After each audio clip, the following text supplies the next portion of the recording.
Cube இருக்குது, அதோட length 1 metre. அதில் என்ன பண்ணியிருக்காங்க, சென்டரில் 26.55 நேனோ கூலும் வச்சுருக்காங்க.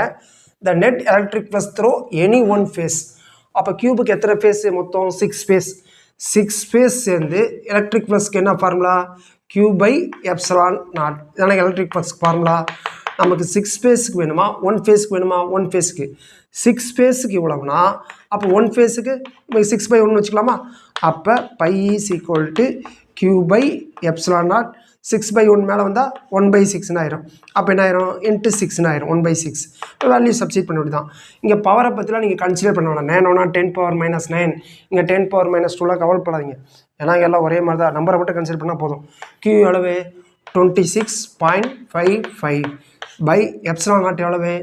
8.85 இன்ட்டு 6. ஓகேங்களா? பவரை தான் கன்சிடர் பண்ண வேணாம்னு சொல்லிட்டோமே, ஏன்னா இங்கேயே கரெக்டாக தான் இருக்குது. இப்போ பாருங்கள், இது 9 இருந்தால் 6 எவ்வளவு? 54. ஆனால் 9 விட கம்மியாக இருந்தால் என்ன ஆகும்? இதை விட டபுளாக தான் கிட்டத்தட்ட வரும். என்னது?